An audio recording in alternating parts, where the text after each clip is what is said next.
I'm a bit nervous.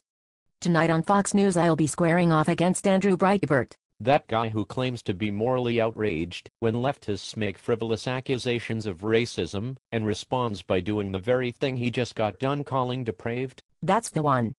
Blinkered moral compass, but frighteningly media savvy, and striking blue eyes. Don't worry, I've observed him closely and can coach you on his debate tactics. Fabulous.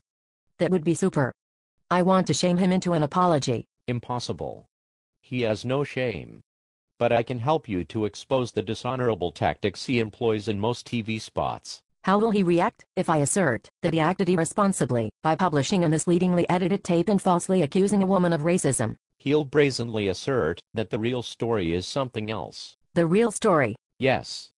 Despite reacting angrily when anyone says that his ambivalence to the truth disqualifies him from being a journalist, he'll be quick to insist that his publishing output is insignificant as soon as it becomes a liability. What will he say that the real story is? The media. It is the only subject he is actually qualified to talk about. He'll treat it as a single, undifferentiated entity and blather on at length about its low standards. How do I respond? Stress that Andrew Breitbart himself is a coastal-dwelling media elite who runs a publishing empire, profits by syndicating stories produced by the mainstream media, and got a start by helping out at the online tabloid The Drudge Report. So he earns much of his living by distributing the very mainstream media content that he so often denounces. To be fair, he does more than distribute. His legacy includes a fair amount of repackaging, usually with a headline that is more sensational or misleading than the original. Like what the Huffington Post does. Ironically, he helped to design that site. But I thought he disdained the leftists in his hometown of Los Angeles. Should you note one of his many contradictions, he'll quickly change the subject. Will he try to recast himself as a victim? Yes.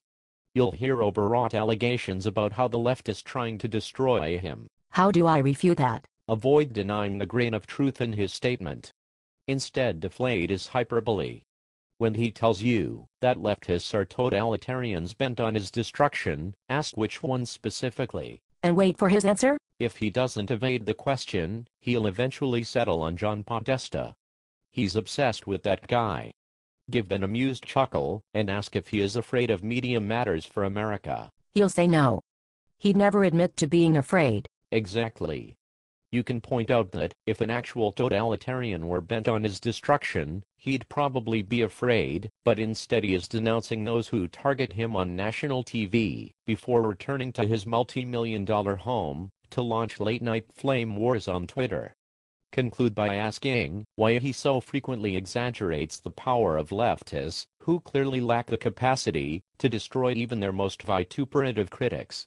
Muse about whether he is trying to intentionally scare his fellow conservatives, inducing needless paranoia in those who aren't in on the joke, that his wild charges are more tactical than earnest. What is the other way he might react if cornered? It involves a long, weirdly compelling conspiratorial rant about how lots of disparate events he has obsessed about in recent months are all connected to one another, and tell us something significant about the atmosphere in America right now. How do I react? Wait for him to spin out the whole tangled theory.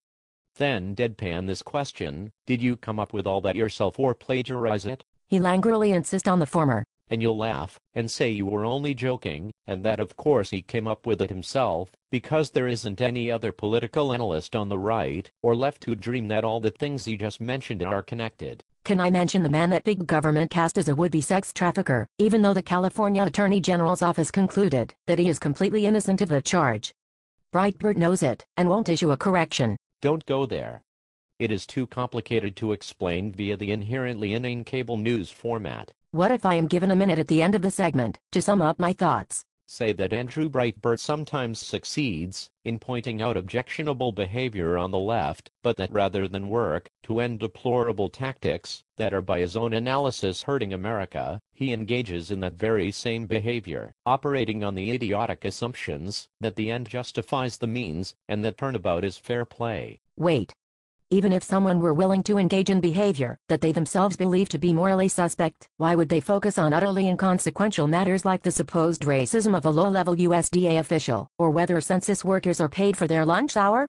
Isn't all this stuff obviously peripheral to the size of government, America's fiscal insolvency, the troubling concentration of power in Washington, D.C., and every other legitimate concern conservatives have? Yes, these culture war flare-ups are as inconsequential as they are fleeting, but advancing conservative insights on matters of import is difficult work that isn't very remunerative for one's ego or web traffic. Why do others on the right seem to think it's so useful to have Andrew Breitbart on their side? Either they share his blinkered analysis of what ends up mattering in political discourse, or they are afraid of crossing him because they realize that in rhetorical battle he is unrestrained by conventional codes of moral conduct and human decency. What a terrible person. Don't fall into that trap.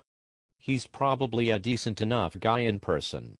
A caring husband, a loyal friend, and tragically lacking the perspective that would reveal to him the indefensible nature of his behavior.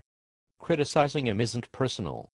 But decent people should oppose his public persona and wrong-headed acts. Without adopting his worst habits? Exactly. So I should urge him to apologize to the people he has wronged, and put his talents to better use? That's the outcome I prefer. Great. Now that I've prepared, my cable news appearance is going to be great. Doubtful. An inferior format cannot be found. I cannot believe that the ruling class sits around in offices where this dreck plays all day. I have no rebuttal. I need to think first. Oh boy. You are in more trouble than I thought. Follow CONOR64 on the Twitter. Widgely.